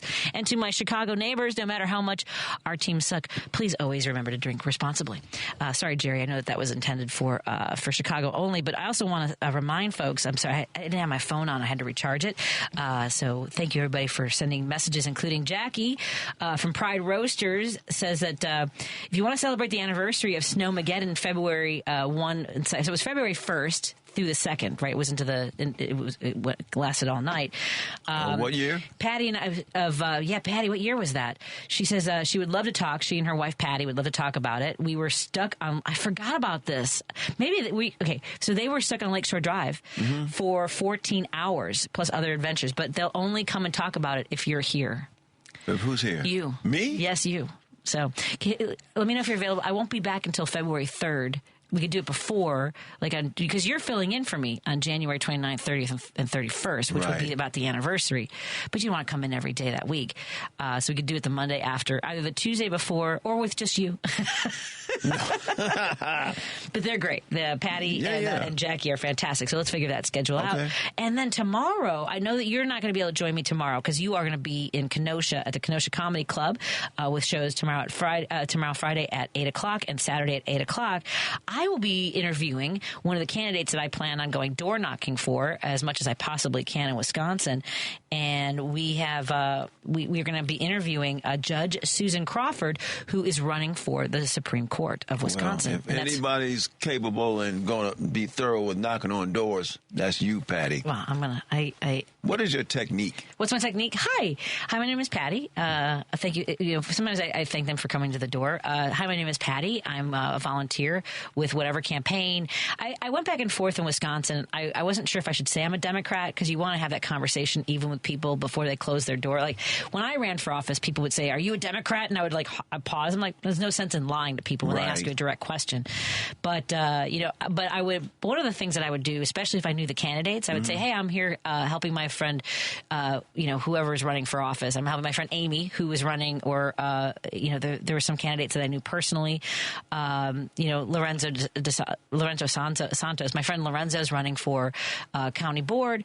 Would love to share some information about his campaign. Do you have a plan to vote? What are some of the issues that are most important to you? And then go from there based on the information I know about the candidate and based on what they say. Because part of what door knocking is and always should be is listening to what they say and kind of going from there based on what they're. And then. So you do that. You get their opinions and their views, and then do you take that then back to the candidate if it's seems to be a trend about certain things that people keep asking for or talking about? Yeah. So there's actually an app called the Minivan, and you actually can in real time add it into the database. Okay. So you're constantly you can make a note saying this person's really involved in making sure that abortion rights are protected, or this person thinks that education needs to be funded, or this person thinks that more black people should be in jail. No one's ever said that. Yeah. But immigration, they were thinking it. Yeah. But but if they say that the immigrants are eating the cats and dogs, we make a note like strong R or whatever. Not in our. Maybe don't ring this bell again. Yeah. I'm just saying. Yeah. So that's I like doing it. I know. As you have demonstrated. I just, I know that people say it's not that effective, but I do think having a good ground game is important. Oh, she does have Rob Hines in the hold. All right, Rob, okay, let me get to you. Roosevelt, I'm going to get to you, I promise, but my friend Rob Hines is on the phone, and so I'm going to be late for weather because I want to check in with my friend Rob Hines. You're on with me and Dwayne Kennedy. Rob! Hines. Oh, my God. These people are getting an amazing show. Two real professionals who make things happen. Two real professionals that make things happen. That's something. That is something. Well, and you are amazing as well, incredibly talented and funny. And I got really nervous. I saw your video on Instagram, and I want to say that I'm so glad that you are safe and that where you live has not been as affected as many of the other parts of Los Angeles. So tell us a little bit. Like, first of all, Rob, did you get any alert that there were fires coming? Like, do you guys have an alarm, system in Los Angeles that says, "Hey, there are wildfires out of control. Make sure that you're being safe. Be ready," or anything like that? It is incredible that you asked that because I was doing research for this call to tell you exactly what the proximity we are from the fires. And in the process of me doing that and looking at the fires real time, I get an alert that's telling us to evacuate. Oh, my God. And I was like, well, wait a minute. That's not what I'm seeing, right? Because, again, you can't just trust who's telling you things. You have to see as much as you can see real time. And they have real-time fire maps all over the city of what's going on. They're pretty consistent. So I'm looking at the map, and I'm saying we're at least 17 miles from this. Oh, my God. And then a few minutes later, I get another buzz, and it says, your evacuation was an error. It was meant for another region. No. Everything. Yes. Come on. Man. I mean, people are already on edge. I will send them to you, baby. I will forward them. Oh, wow. God. Because I heard there were people like on Tuesday who were getting phone calls, hey, there's a fire out of control, and they didn't even know, and it was imminent. Right? They weren't getting those kinds of alarms. People caught by surprise. I was on my way to the VA building, and I can send you pictures of when it was just starting. It was just starting to be smoke, and I was like, wow, those are pretty close compared to where they normally are, even when they're in this area. So I'm driving towards it, and I see this huge plume of smoke, and then by the time I got out, it had spreaded vastly. Wow. And over here where we are, all we getting is ash. Yeah. Oh, man. And that's what Patti was worried about, like you out there just breathing that stuff, brother. Yeah, I am. And I have immune system issues. I should not be out. I still ain't let go of the fact that I ain't 20 no more. Right. And now what community do you live in, Rob? I live in Koreatown. Okay. Oh, I know the area. So it's a little bit closer to the airport, right? No, it's more then I don't know the closer area. to downtown. Okay, downtown. All it's right. more closer to downtown. And the interesting part is that the parts that are getting it beat up the worst are people with money. Oh, like It's Palisades. really crazy. Man, those places are getting devastated. I know. Never thought it would pay off to be broke. Wait, we're comedians, folks. We deal with tragedy with humor, everybody. I have a cousin that stays in the Baldwin Hills area. She was saying that, said, finally the living in the ghetto is paying off. Wow. Yeah. This seems to be attacking one particular area. Yeah. And those areas got great views and everything, and it's a little paradise going on, and you got vegetation all around you, and it's wonderful when it ain't on fire. Right. Right. And it seems to be catching on fire more and more. Yes, because it's dry, man. It's supposed to be raining right now. Since I've been out here since 2012, and I think out of all those years, I think it may have rained really good 2 times. And by that, I mean, it's the time when it rains here, it rains for the whole year, right? So in 2 months, you're getting all the, maybe it might go to February, but generally from December to like March, it rains as much as it's going to rain. And since I've been out here, it only rained hard maybe 2 or 3 years. Wow. And last year was one of them. Well, like Patti and I were talking, and like she was saying, is that, that's a desert. Technically, L.A. is a desert. It's not supposed to be, that environment does not support that many people. We had to artificially, that's what the whole Hoover Dam was about. That was, diverting water and sending it to California and deserts, Arizona, Nevada, all of it. And all of that water table has went down a lot. so they can't count on it as much. Mm-hmm. And it's going to become an issue eventually. They're going to have to figure out how to either find the perfect amount of energy to take to clean salt water. Mm-hmm. Or people are going to have to start leaving. It's gonna collapse one way or the other. You can see it right now. They don't have enough water to fight all the fires in some areas. Yeah, we were watching. There was a firefighter. It looked like he was watering his gardenias. Like it was just like kind of like a soft little arch when you usually see like these high volume fire hoses. Yeah, it was just like it looked like he was just kind of like spritzing it. It was so sad and hard to watch. The other thing is now you've worked in the penal system, right? You used to be am I wrong? Did you used to work as a Yes, you are absolutely correct. You are absolutely correct. And so I did not know, Rob, that 30% of the firefighters are inmates who are earning between $5 and $10 a day to fight these fires. That has a lot of political implications to it, and it is a bad smudge on capitalism. I don't mean to be that guy, but I am a liberal and I see the truth for what it is. Mm-hmm. There has never been a time in this nation where black bodies weren't more valuable. That's what this whole economy is built on. It's not just black bodies, but primarily it's been black bodies. And what's happening is, and this is the same thing that happened in the 90s. First, there was a crack epidemic that started under the Reagan administration, and part of that money was being sent to Central America to fuel some things that don't have nothing to do with black people. So after the crack came, then there was the jobs that they were sitting out of the country, and then in 1985 you got to be able to unionize police forces.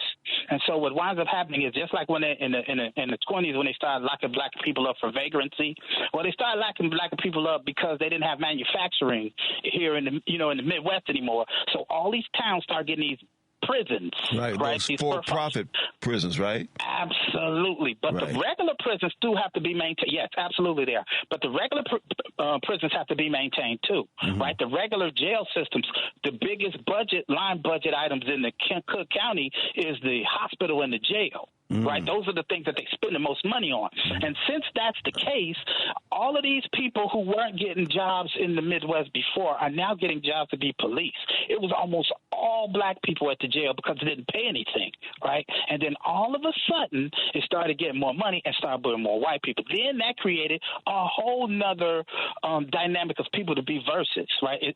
The whole game of all of capitalism is exploitation and division. And if you can get people to see each other as lesser than, then it's easier to take advantage of them or to put the problem make them be the burden. Right. And so what's happening in out here, it's the same thing that happened in the Midwest, the same thing that always happened in the political cycles, is that the people who they know they can make money with or the people who they know can do the job, they're going to let them out to do the job. And if they can be managed while they're doing that job, then why can't they work at that job when they get out? Right. Why is this not a vocational transfer from this space to this one? Because the game is not for you to make money. The game is for you to protect their capitalism. That was the next thought I had. It's like, okay, is this a training program? So once they get out, now they have a job that has a pension, that has, good wages. But here's the thing. The mayor of Los Angeles already cut $17.5 million to the firefighting budget anyway. So they had to put a hiring freeze on. So, yeah, they have to rely on the inmates. I am so angry. Absolutely. Yes, ma'am. You're absolutely right. And these cuts are because other people are telling you what you cannot spend so much money on defense where nothing else matters. Yeah. And those are the only line items. Anytime it's had something to do with someone who's going to help that isn't rich, then we can't afford to do it. But when it's the military industrial complex, we can find the money for that. We can find money to give Elon Musk to go to outer space instead of us having NASA do it itself.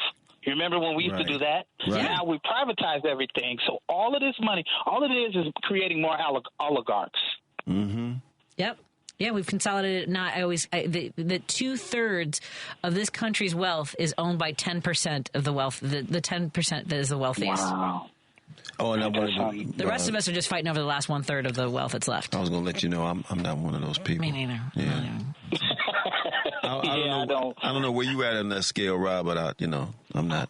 I'm very fortunate to be poor right now because my house would have been burned down. I'd have been on. You've been catching me driving back to Chicago right now if I lived in the Palisades. That's what I was telling Patty, man. I said, there's many people, as we know, from Chicago in the area, we might be seeing some of those people come back for a little while.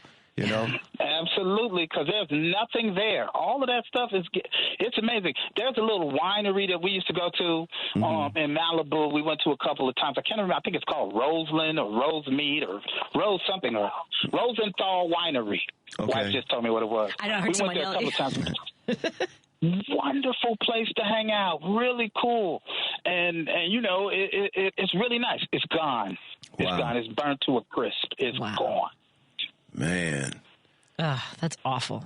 Rob, I want to check in with you again. And you're coming into town on the 16th and 17th. Are you performing somewhere in Chicago that folks should catch your show? I am going to be in Indianapolis at Crackers on the 24th and 25th. Hey! I do have something going on in Chicago. I'm so sorry I'm not prepared. But it will be on my social media. And you can find me at Robert L. Hines everywhere. Well, let's get you on again maybe in the next week or so. And I just said Crackers for New Year's Eve. And we got to get Dwayne at Crackers. Ruth Ann, she's fun. She is something else. She is amazing. Yes. Let's get Dwayne in over there. Tell her about Dwayne, and I'll tell her about Dwayne, and we'll get him booked over there too. Absolutely, we can get that done immediately. Yeah, exactly. Rob, I'm glad that you're safe. I'm not glad that you're broke, but that's part of, I guess, why you're safe. Life is so weird. Let me ask you, where you guys going to be the weekend? I'll be there. My birthday is the weekend of the 17th. I'll be there that weekend. Where can I come see you guys and hang out and party with you guys? We'll find you. I think I'm off on the 18th and 19th, I think. Of this month? Of this month? The 17th. Yes. The 17th, I'll be at the Lincoln Lodge. Oh, we can go to the Lincoln Lodge. Oh, man, I love coming down there. Yes, I will be there. Oh, okay, cool, man. Yeah. I might bring Ben Cominos from the Outside the Box. He'll be in town. He'll be in town that day. Come to the Lincoln Lodge, man, and maybe see if you can do a set. Let's all hang out at your joint. Let's see what's happening. Let's go do that. I like it. Yeah. All right, everyone on the 17th, Dwayne Kennedy will be performing at the Lincoln Lodge, and you can come hang out with me, Rob Hines, maybe Ben Cominos. Yeah. And let's go do that. That'd be great. I like this. It's a party now. Yeah. I will be there, and I will have, I don't know if I can say this on the air, but I will have refreshments. Okay. Sure. I think I've had a refreshment with you. He was like, "That's all you're going to have?" I'm like, "That's all I can take right now." I'm thoroughly refreshed. Hey, I appreciate you guys so much. You guys are amazing. What were you saying, Dwayne? And like Patty was saying, man, get a respirator. Right? Yes, please. Yes. Right? Absolutely. I'm on that. We have those. My wife just pulled them out. Okay. She has been telling me to put them on, but when I get up, I'm just going to admit something to you guys that I got really bad ADD. And the older I get, the harder it is for me to negotiate the tedium of life. So when I wake up and I say, "Oh man, I got a bunch of chores to do," I don't have the wherewithal to be like, before I do my chores, let me go get this mask. It's got to be somewhere right where I can see it. Yeah. Okay, we'll put that at the door. Yeah. Take care of yourself, Robert. Absolutely. You made me so nervous Thank you guys today. so much. I love you. We'll talk to you next week. All right, we'll talk to you soon. Thank you. Take care. Bye. That's Rob Hines. Oh, Follow man. him on Instagram, on Facebook, all the places where He's you can find Rob Hines. He is a really good guy. More after this. I have to catch up on a lot of stuff, so let's go do that. We're hanging out with Dwayne Kennedy on WCPT 820 Heartland Signal and KTNF AM 950 Minneapolis, St. Paul. Thanks for holding on, my caller. Chicago's Progressive Talk, WCPT 820, where facts matter. Listening to Driving It Home with Patti Vasquez on WCPT 820.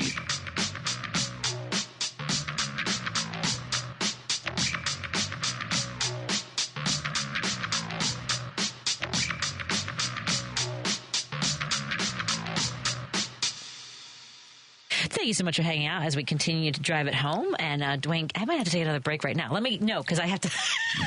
I missed the break at the bottom, and now I'm trying to catch up. We are broadcasting from WCPT 820 Heartland Signal out of Chicago. And, of course, we want to welcome our friends listening on KTNF AM 950 Minneapolis, St. Paul. And Roosevelt's been patient enough to hang on the line for us and with us. Hey, Roosevelt, what's on your mind, my friend? You're on me and Dwayne Kennedy. Oh, boy. Patty, Hey, Rose. I got nervous. I left him on hold too long. What's up, Roosevelt? Hey, listen, I want to say something that I don't think has ever been said on your show, ever. Okay. And first of all, congratulations on 3 years. It went by too fast, Patty. I know. See, I don't even know. It doesn't feel like work to me. Like, I love coming here. There you go. You know? I don't. So I don't track it. It's a perfect fit. Perfect fit. You and the station. Okay. You were asking, not anybody in particular, what's on people's minds. So what's on my mind? Two things. One, I recommend everybody watch the history of Latin music in America. Okay. All right. I don't know how many parts. It was a PBS documentary, 2009, I believe. So you're going to be surprised. And everybody and anybody Latino is in there. And it covers everything, every kind of Latino music in the history of America. Okay. Now, great. I want Thank to you for the recommendation. What you guys have discussed. Appreciate it. Yes. Yeah. I want to jump to what Jim was saying and what you, Dwayne, was saying about the election. And I want to add to it, not necessarily this particular election, all three elections. I'm starting with Hillary Clinton, then Biden, Trump, and now Trump and Harris. There's too many coincidences because he beat two women. The two times that he ascended to be the president was two women. Mm-hmm. The first woman, if you remember, I believe they cheated like a mob. Okay? Mm-hmm. In other words, they cheated. Okay, because remember he said, Russia, if you're listening, and you guys know the rest. Right. About That's the right. Yep. That's right. That's right. And they say, oh, he was joking. So, yeah. Right. It's always a joke. Yeah. So follow my lead. Then, in the same election, remember he gave, what's his name, like a kiss on the cheek, what's his name, Comey, FBI guy. That cat. With 11 days left for the election day, he started, and he went and said it loud, which is one of the things you should not. You're working for the government. You're working for the FBI. You know, everybody found out because he's the one that said it. You know what I'm saying? Mm-hmm. He's the one that said, I'm going to start an investigation about the Hillary's emails. There you go again, the word email. Right. So that coupled with the fact that Russia had a lot to do with it, because Russia gets involved in just about not just the United States, all the elections in South America. Because you got to remember, Putin is one of the richest men in the world. Right. Now, I want to connect that to the last election, the one with Harris. So I believe there was a lot of hanky-panky because with 3 weeks left, maybe I'm wrong maybe you guys can correct me. Everybody was saying that Harris was going to win. Same thing as Hillary Clinton. There's a lot of similarities. Everybody was saying that Hillary was going to win. Right. Now somebody brought this up on your show. A lot of laws were passed. They learned their lesson by the fact that they lost against Putin. And don't think that they didn't try the election with Biden and Trump. They tried. But what was one thing that was reported? The most fair election ever. Right. That means that our government was doing its job. Mm-hmm. Okay? So with Hillary, they didn't do that. So a lot of things were happening. Putin would interfere a lot in Hillary's election because there was people that Putin would put up in a building, young people pretending to be an African-American living in Texas, that he wasn't going to vote for the Democratic Party. Right. They would put, in other words, what do they call it, bots or whatever? Anyway, so Hillary Clinton, that's why she won the popular vote, but she didn't win the electoral vote. One of the reasons, because Putin stuck his nose in our election. Mm-hmm. They couldn't do it, and they didn't do it with Biden.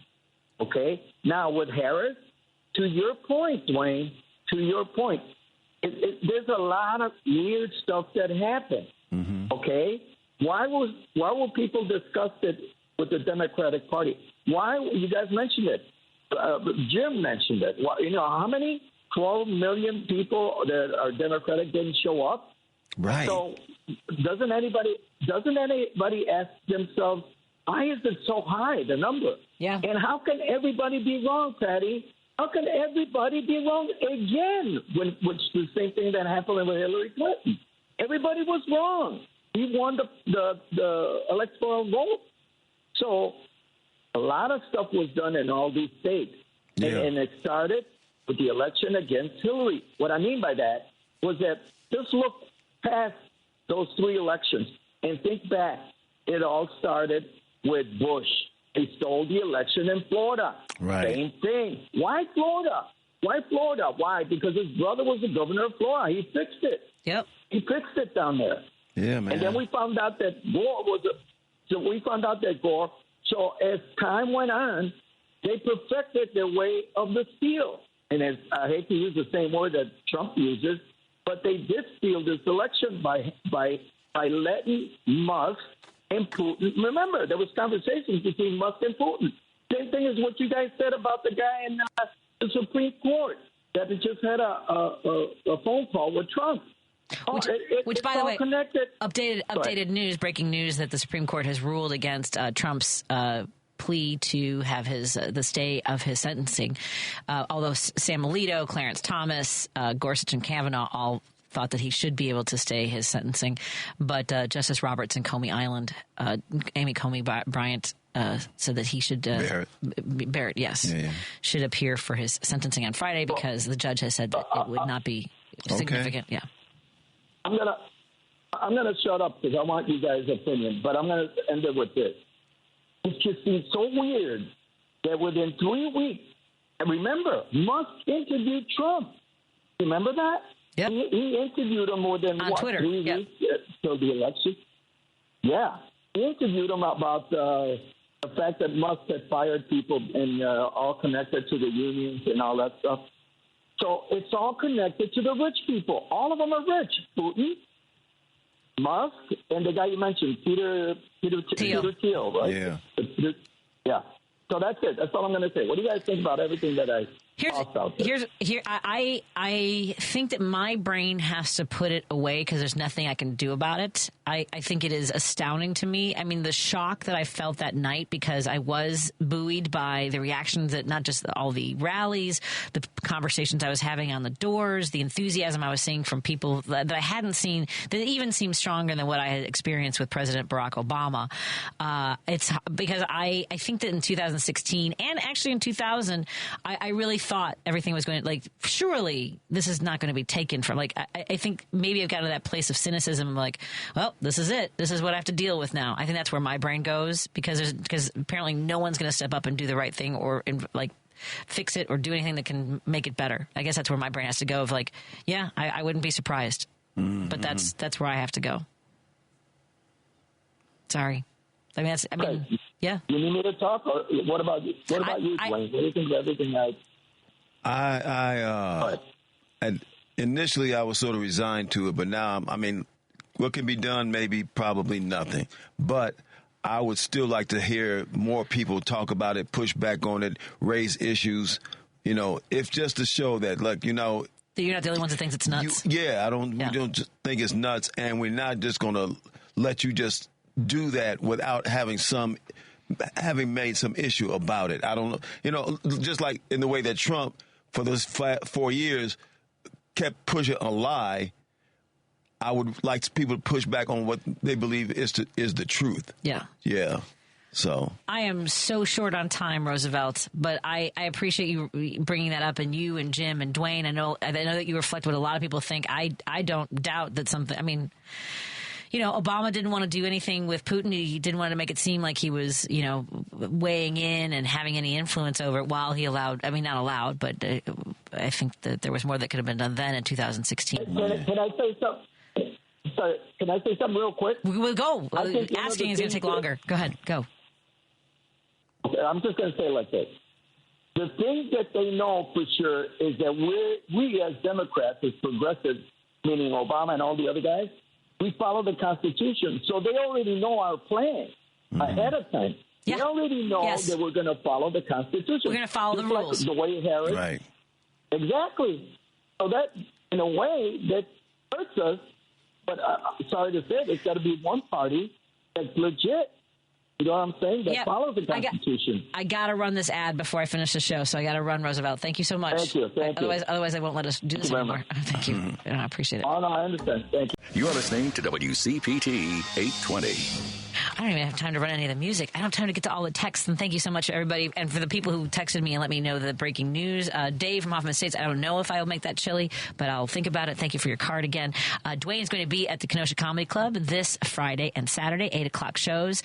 And then again at the Den Theater on January 17th. And Lincoln Lodge. I'm sorry, the Lincoln Lodge, the Den in April. There's so many places you're going to be. The Lodge. It's Lodge also on Milwaukee Avenue. That's on January 17th. Mm-hmm. And Rob Hines and I, it's going to celebrate Rob. Let's go do that. Yeah. That's gonna be, bring Ben Cominos. And so thank you all so much. Lady B, thank you so much for everything. I love you, of course. 3.5 years now, because I think I was 6 months late in reading that card. And Randy Rhodes is up next. Don't forget, tomorrow I'm going to have Supreme Court candidate for Wisconsin. Judge Crawford's going to be on with us, so tune in for that conversation. And Brandon Johnson is going to be on with Richard Chew tomorrow morning, so tune in for that conversation as well. Bye, everybody. I'm super late. Thanks. Bye.